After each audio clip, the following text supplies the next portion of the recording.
मैं शशांक आपका स्वागत करता हूं टू दी पॉइंट सीरीज में फ्रॉम सम्यक सिविल सर्विसेज।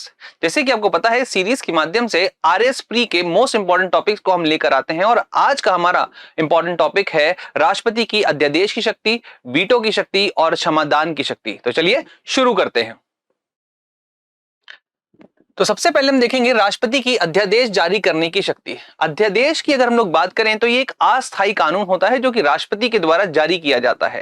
राष्ट्रपति इसे तब जारी करता है जब कोई ऐसी आवश्यक परिस्थितियां आ गई हैं और वहां पर विधायी शक्तियां जो हैं वह सत्र में नहीं है, तब इसको जारी किया जाता है। और इसके बारे में अनुच्छेद नंबर 123 में लिखा हुआ है, जिसको हम लोग 1 2 3 भी बोल सकते हैं। 1 2 3 मैं इसलिए बोल रहा हूं क्योंकि 1 2 3 करके ही तुरंत से ही अगर हमें कोई अधिनियम बनाना है तो फिर हम राष्ट्रपति की इस अध्यादेश की शक्ति की ओर जाते हैं। यहां पर जानने वाली बात यह है कि ये जो अध्यादेश, जिसको इंग्लिश में ऑर्डिनेंस कहा जाता है, ये एक अस्थायी विधि होती है और बिल्कुल उसी तरीके से काम करती है और उतनी ही सीमाएं रखती है जो कि एक अधिनियम, जो कि संसद के द्वारा बनाया गया एक अधिनियम रखता है, या सीमाएं उसके पास होती हैं। इसकी जारी करने की जो स्थिति है, इस पे थोड़ी सी चर्चा करते हैं। तो अध्यादेश जारी होने की जो स्थिति है उसमें अगर देखा जाए तो ये बहुत ही ज्यादा महत्वपूर्ण है। क्यों? क्योंकि ये एक तरीके से विकल्प की तरीके से काम करती है। मतलब जब हमारी संसद जो है वो सत्र में नहीं है, मतलब लोकसभा राज्यसभा दोनों ही सत्र में नहीं है, या फिर दोनों में से कोई एक सदन जो है वो सत्र में नहीं है, और हमें एक ऐसे आवश्यक अधिनियम बनाना है जो कि उस समय की स्थिति के लिए मोस्ट इंपॉर्टेंट है, तब हम ये अध्यादेश की जो शक्ति है इसको जारी करते हैं। तो अध्यादेश जारी करने की शक्ति के लिए सबसे इंपॉर्टेंट आपका जो परिस्थिति है उसमें यह है कि संसद के दोनों सदनों का सत्र में ना होना, या फिर संसद का एक सदन जो है वो ना चल रहा हो और तत्काल किसी विषय पर विधि बनाने की आवश्यकता पड़ गई हो, तो फिर राष्ट्रपति क्या है, अपने अध्यादेश की शक्ति का उपयोग कर सकता है। जानने वाली बात यह है कि राष्ट्रपति जो है ये अपने अध्यादेश की शक्ति का उपयोग मंत्रिपरिषद की सलाह पर करता है। मतलब कहने का क्या हुआ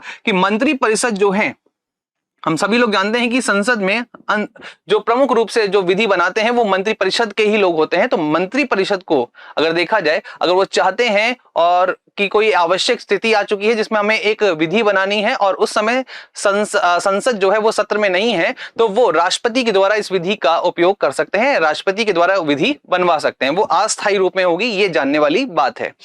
आगे बढ़ते हैं और देखते हैं कि अध्यादेश की जो शक्ति है वो कैसे चलती है। तो अध्यादेश की जो शक्ति है और जो सीमाएं हैं बिल्कुल एक अधिनियम की तरीके से काम करेंगे। इसका मतलब क्या हुआ? इसका मतलब यह हुआ कि संसद जिन विषयों पर अपने नियम कानून बना सकती है और जितनी सीमाएं संसद के पास हैं उतनी ही सीमाएं इस अध्यादेश में भी होंगी। इसका मतलब यह हुआ कि ये जो अधिनियम के समान है, शक्ति है और सीमा बिल्कुल उसी तरीके से है कि संसद जो है ये आपके संघ सूची पर, जो संघ सूची में जो विषय आते हैं उस पर नियम कानून बना सकती है। तो अध्यादेश भी उन्हीं सारी चीजों पर जारी किया जा सकता है अगर वो राष्ट्रपति के द्वारा जारी किया जा रहा है तो। ठीक है, और आगे बढ़ते हैं। तो अध्यादेश कितने समय तक रहेगा और कितने समय, क्या है उसकी मैक्सिमम अवधि, इसके बारे में चर्चा करते हैं क्योंकि एग्जाम में सबसे ज्यादा यही आता है। तो समझने वाली बात यह है कि अध्यादेश जो है वो राष्ट्रपति कभी भी वापस ले सकता है, कभी भी वापस ले सकता है, ये बात जानने वाली है। इसके बाद अगर आगे बढ़ते हैं तो देखते हैं कि अध्यादेश जारी होने के बाद संसद के सदन के सत्र में उसे रखा जाएगा तो क्या होने वाला है। तो सबसे पहली चीज क्या हो सकती है, जैसे मान लीजिए अध्यादेश को संसद के सत्र में रखा गया, तो सबसे पहली परिस्थिति क्या है कि उसको संसद जो है वो समाप्त कर दे। अगर वो संसद उसको समाप्त कर देती है, खत्म कर देती है, तो अध्यादेश भी खारिज हो जाता है। और अगर उसे पारित कर देती है संसद तो फिर वो अध्यादेश अधिनियम बन जाता है। परंतु अगर जो तीसरी स्थिति है, ये मोस्ट इंपॉर्टेंट स्थिति है और इसी से हमें इसकी अधिकतम आयु के बारे में पता चलेगा। क्या कि अगर सत्र के प्रारंभ होने के 6 सप्ताह भीतर अगर उस पर कोई चर्चा नहीं होती है, दोनों ही सदनों में अगर कोई भी चर्चा नहीं हो रही है, तो फिर वो अध्यादेश जो है अपने आप ही समाप्त हो जाएगा। तो यहां पर एक अवधि आ गई है, क्या? 6 सप्ताह। तो यहां पर हमने देखा कि 6 सप्ताह जो है ये एक अवधि आ गई। एक दूसरी और चीज आपको ध्यान में रखनी है जो कि मैंने पिछले क्लास में आपको बताई थी, वो ये है कि कोई भी दो सदन के बीच में जो अधिकतम समय सीमा है वो 6 माह की हो सकती है। मतलब 6 मंथ के लिए वो आप कह सकते हैं एक सत्र से दूसरे सत्र के बीच में जो अधिकतम सीमा है वो 6 माह की हो सकती है। और इसमें अगर हम ये 6 हफ्ते और जोड़ दें तो अधिकतम सीमा इस अध्यादेश की कितनी हो जाएगी? तो उत्तर आता है आपका 6 माह और 6 सप्ताह। जानने वाली बात यह है कि जो सदन बाद में चालू होता है उसके प्रारंभ से 6 माह लिया जाता है, उसके प्रारंभ से ही 6 माह की अवधि को लिया जाता है। तो इसकी अधिकतम आयु, किसकी, अध्यादेश की अधिकतम आयु जो है वो 6 माह या और 6 माह प्लस 6 सप्ताह होती है। सामान्य रूप से अगर देखा जाए तो किताबों में लिखा रहता है 6 माह लिखा रहता है, परंतु अगर इसकी अधिकतम आयु मतलब मैक्सिमम अवधि अगर पूछ ली जाए तो 6 माह प्लस 6 हफ्ते भी लगेंगे इसमें। ठीक है, चलिए आगे बढ़ते हैं। अध्यादेश की न्यायिक समीक्षा हो सकती है या नहीं हो सकती, तो इसके लिए कुछ वाद और कुछ संशोधन हमें समझने होंगे। तो चलिए देखते हैं। सबसे पहला जो आपका वाद आता है वो है आपका आरसी कूपर वाद। आरसी कूपर वाद को कह सकते सामान्य तौर से बैंकों के राष्ट्रीयकरण का मामला भी कहा जाता है, और इसमें सुप्रीम कोर्ट ने जो निर्णय दिया था वो था कि अध्यादेश को न्यायिक समीक्षा के अंतर्गत लाया गया। मतलब यहां पर जो आपकी अध्यादेश जारी करने की जो शक्ति है उसको न्यायिक समीक्षा के अंतर्गत हम ला सकते हैं। इसके बाद क्या हुआ, संसद ने क्या किया, 38 संविधान संशोधन किया, और इसके तहत एक अनुच्छेद 123 में एक उपबंध जोड़ा, जिसके प्रावधान के तहत यह हुआ कि अध्यादेश की न्यायिक समीक्षा नहीं हो सकती है। न्यायिक समीक्षा के बाहर रखा गया किसको, अध्यादेश को। परंतु 44वां संविधान संशोधन जब आया तो इस प्रावधान को निरस्त कर दिया गया, समाप्त कर दिया गया। यह भी जानने वाली बात है। आगे बढ़ते हैं। फिर इसके बाद हमारे पास आपका एक केस आता है जिसको बोलते हैं डीसी वाधवा वाद, 1987 में आया था ये, और इसमें यह कहा गया था एक ही विषय के लिए बार बार अध्यादेश जारी करना असंवैधानिक होगा। तो हम सभी लोग जानते हैं कि उस समय ये जो टाइम है वो उस समय बिहार के जो राज्यपाल थे वो लगातार अलग अलग तरीके के अध्यादेश जारी करके वहां पर उस शासन को चला रहे थे। तो इसी मामले को लेकर क्या हुआ था, सुप्रीम कोर्ट ने ये निर्णय दिया था कि बार बार आप अध्यादेश को जारी कर रहे हैं तो वो क्या होगा, वो होगा आपका असंवैधानिक होगा। इसके बाद राष्ट्रपति की जब हम लोग बात करते हैं तो वो आपातकाल में क्या अध्यादेश जारी कर सकता है और क्या संवैधानिक संशोधन करने के लिए अध्यादेश जारी हो सकता है, तो इस पर थोड़ी सी चर्चा करते हैं। तो सबसे पहली चीज जो है वो ये है कि राष्ट्रपति जो है आपातकाल में अध्यादेश जारी कर सकता है, परंतु किसी भी संवैधानिक संशोधन करने के लिए अध्यादेश को जारी नहीं किया जा सकता। उसको बिल्कुल वही विधि का प्रक्रिया से होकर जाना पड़ेगा जो एक सामान्य प्रक्रिया दी गई है।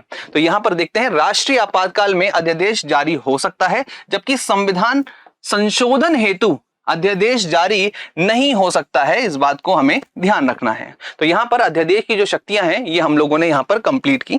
अब आगे बढ़ते हैं। वीटो का अधिकार। वीटो का अधिकार सरल भाषा में अगर देखा जाए तो मना करना या रोकने का अधिकार ये होता है, और ये सामान्य रूप से 4 प्रकार के होते हैं, परंतु भारत में ये 3 प्रकार से ही कह सकते हैं परिभाषित किए गए हैं। 3 प्रकार के वीटो की शक्ति राष्ट्रपति के पास मिलती है। तो सबसे पहले देख लेते हैं इसके 4 जो स्वरूप हैं। तो सबसे पहला जो आता है वो है आपका अत्यंतिक वीटो। अत्यंतिक वीटो जिसको एब्सोल्यूट वीटो कहा जाता है, ये पूर्ण रूप से मना करने को कहा जाता है। तो पूर्ण रूप से मना करना ये है आपका एब्सोल्यूट वीटो। और इससे होता क्या है, इससे विधेयक जो है समाप्त हो जाता है, और ये प्रमुख रूप से भारत और ब्रिटेन में आपको देखने को मिलेगा। तो मतलब इसका उदाहरण कौन होंगे, तो ये आपके भारत और ब्रिटेन हो जाएंगे। यहां पर एब्सोल्यूट वीटो का प्रावधान मिलेगा आपको। इसके बाद आता है विशेषित वीटो जिसको क्वालिफाइड वीटो कहा जाता है, और इसमें क्या होता है, इसे एक विशेष बहुमत द्वारा समाप्त कर सकते हैं। तो ये आपका प्रमुख रूप से यूएसए में है, इसलिए इस पर हम लोग ज्यादा चर्चा नहीं करेंगे। ये भारत के अंतर्गत नहीं आता है, और इसी बात को हमें ध्यान भी रखना है। इसके बाद ये जो तीसरा और चौथा जो वीटो है ये सबसे ज्यादा इंपॉर्टेंट है, और ये दोनों ही शक्तियां भारत के राष्ट्रपति के पास होती हैं। क्या है, निलंबनकारी वीटो जिसको सस्पेंसिव वीटो भी कहा जाता है, और ये भारत के साथ साथ फ्रांस में भी आपको देखने को मिलेगा। इसमें क्या लिखा है, इसको साधारण बहुमत से समाप्त कर सकते हैं। इसका ये जो लाइन मैंने लिखी है थोड़ी सी कंफ्यूजिंग लाइन है, मैं आपको इसको समझा देता हूं। निलंबनकारी वीटो की जब हम लोग बात करते हैं तो राष्ट्रपति के पास ये शक्ति होती है कि किसी भी विधेयक को वो पुनर्विचार के लिए वापस सदन में भेज सकता है, और निलंबनकारी वीटो को समाप्त करना संसद के पास ये अधिकार है। कैसे, सामान्य, क्या बोला कि इसको साधारण बहुमत से अगर दोबारा से संसद ने इसको पारित कर दिया तो ये निलंबनकारी वीटो को समाप्त किया जा सकता है। इस बात को ध्यान रखेंगे, ठीक है। पॉकेट वीटो की जब मैं बात करता हूं तो ये विधेयक पर एक अनिश्चित समय तक निर्णय न देने के प्रावधान की बात होती है। तो यहां पर भारत में प्रमुख रूप से ये पॉकेट वीटो देखने को मिलता है और भारत के जो राष्ट्रपति के पास जो पॉकेट वीटो है और यूएसए के जो राष्ट्रपति हैं उनके पास जो पॉकेट वीटो है उसमें थोड़े से अंतर है। राष्ट्रपति की जब हम बात करते हैं भारत के, तो यहां पर अनिश्चित काल की बात होती है, परंतु जब हम यूएसए के राष्ट्रपति की बात करते हैं तो यूएसए के राष्ट्रपति की जो पॉकेट है वो थोड़ी छोटी है, क्योंकि 10 दिन के भीतर भीतर उसे पुनर्विचार के लिए उसको सदन को वापस कर देना होता है। परंतु भारत के राष्ट्रपति में इस तरीके का कोई प्रावधान नहीं, वो अनिश्चित काल तक, मतलब पता नहीं कि कब तक वो इस विधेयक को रखना चाहता है। तो इस तरीके की शक्ति किसके पास है? राष्ट्रपति, वो भी भारत के राष्ट्रपति के पास है। अब आगे बढ़ते हैं और देखते हैं कि भारत के राष्ट्रपति का जो ये शक्ति है वो कौन से अनुच्छेद में है। तो ये है आपका अनुच्छेद 111 और इसके तहत यहां पर बल्कि 4 प्रावधान आएंगे। 4 प्रावधानों में जो सबसे पहला प्रावधान है वो है कि अगर पारित हो जाते हैं कोई भी विधेयक किसी भी दोनों सदनों से अगर पारित हो जाता है तो फिर उसको राष्ट्रपति चाहे तो स्वीकार कर सकता है। स्वीकार कर दिया तो वो अधिनियम बन जाएगा, परंतु अगर स्वीकार नहीं किया तो क्या क्या प्रावधान है, वही आपका प्रमुख रूप से वीटो कहलाता है। तो सबसे पहले अगर हम लोग बात करें तो निर्णय सुरक्षित रखने का जो तरीका है, जिसे एक तरीके से हम कह सकते हैं अस्वीकार कर रहा है वो, तो उसी को हम लोग बोलते हैं अत्यंतिक वीटो। निर्णय सुरक्षित रखना मतलब सरल भाषा में बात करें तो अस्वीकार करना, ये अत्यंतिक वीटो में आता है। और ये अत्यंतिक वीटो प्रमुख रूप से देखा जाता है कि कब होता है, जब कोई गैर सरकारी विधेयक आता है। गैर सरकारी विधेयक का मतलब क्या हुआ? वह विधेयक जो कि किसी मंत्री के द्वारा शुरू नहीं किया गया है उसे गैर सरकारी विधेयक कहा जाता है। दूसरा एक और परिस्थिति है जब ये अत्यंतिक वीटो का इस्तेमाल किया जाता है, जब मंत्रिमंडल ने इस्तीफा दे दिया है, त्यागपत्र दे दिया है और वो जो त्यागपत्र का जो विधेयक है वो पारित हो चुका है दोनों ही सदन से, और उसके बाद वो राष्ट्रपति के पास गया है, तो राष्ट्रपति चाहे तो उस पर वो अत्यंतिक वीटो लगा सकता है। इस बात को ध्यान रखेंगे, थोड़ा समय मिल जाता है। तो ये एक तरीके की राजनीतिक व्यवस्था है। आगे बढ़ते हैं, देखते हैं दूसरा वाला। तो इसमें पारित होने पर हस्ताक्षर हेतु बाध्य है, कौन है? निलंबनकारी वीटो। तो निलंबनकारी वीटो, जिसको अंग्रेजी में सस्पेंसिव वीटो कहा जाता है, बहुत ही सरल सा वीटो है। इसमें पुनर्विचार के लिए राष्ट्रपति जो है किसी भी विधेयक को वापस भेज देता है, और अगर राष्ट्रपति के पास पुनर्विचार के लिए जब सदन को भेज दिया है और दोबारा से वैसा का वैसा ही विधेयक वापस आ जाता है तो राष्ट्रपति जो है इस पर साइन करने के लिए बाध्य है। मतलब यहां पर यह है कि निलंबनकारी वीटो को समाप्त किया जा सकता है। कैसे? सामान्य बहुमत से इसको समाप्त किया जा सकता है। इस बात को ध्यान रखेंगे। इसके बाद विधेयक पर निर्णय न लेना, और कितने समय तक? अनिश्चित समय तक निर्णय न लेना, ये पॉकेट वीटो कहलाता है। इस बात को ध्यान रखेंगे। आगे बढ़ते हैं।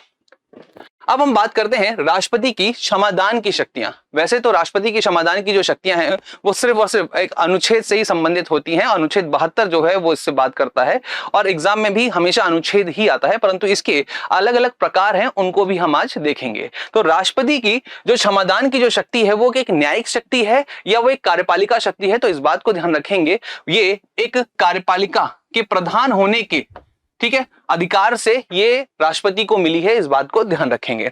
इसके बाद 2014 में क्या हुआ? 2014 में शत्रुघ्न चौहान बनाम भारत संघ के वाद में न्यायालय के द्वारा एक निर्णय दिया गया। न्यायालय के अनुसार संविधान का जो अनुच्छेद 72 है, जो राष्ट्रपति की क्षमादान शक्तियों से संबंधित है, वह ब्रिटिश सम्राट की संप्रभुता पर आधारित दयाशीलता, जो कि ब्रिटेन में चलती है, दयाशीलता की शक्ति ना होकर बल्कि एक संवैधानिक शक्ति है, जो कि कहां से ली है? जो कि अमेरिका राष्ट्रपति में हमने देखी है, और वो एक संवैधानिक शक्ति के स्वरूप में चलती है।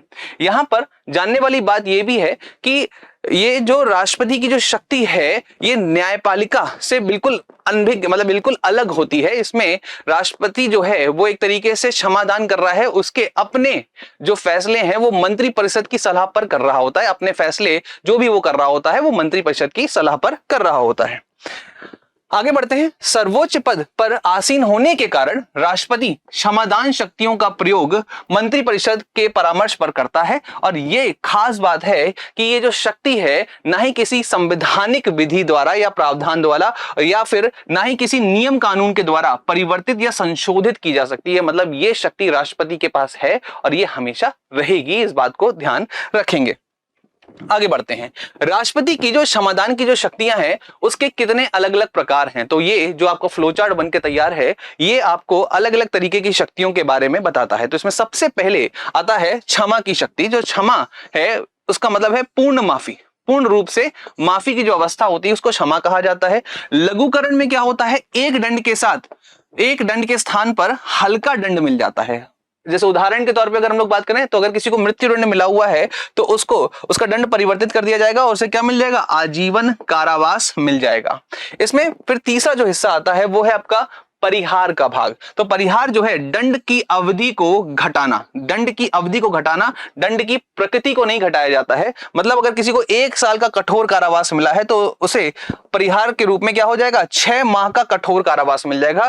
कारावास कठोर ही रहेगा, इस बात को ध्यान रखेंगे।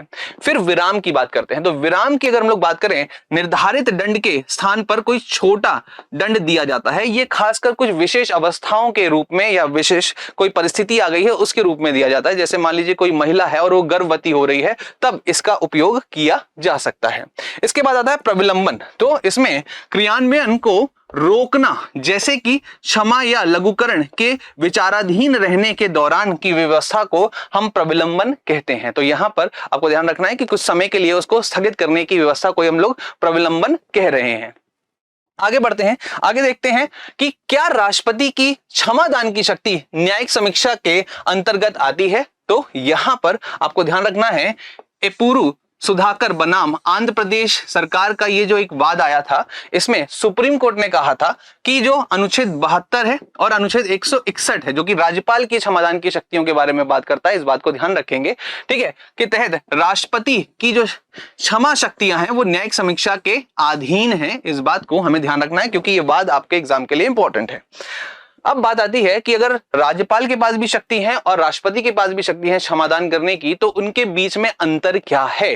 तो सबसे पहली जो चीज है वो क्या है कि इन दोनों के पास क्षमादान की तो शक्तियां हैं परंतु राष्ट्रपति की शक्तियां कुछ ज्यादा हैं। कैसे, देखिए, अगर हम लोग बात करते हैं, राष्ट्रपति जो है वो सैन्य न्यायालय द्वारा दी गई जो सजा है उस पर भी अपना क्षमादान दे सकता है परंतु राज्यपाल ऐसा नहीं कर सकता।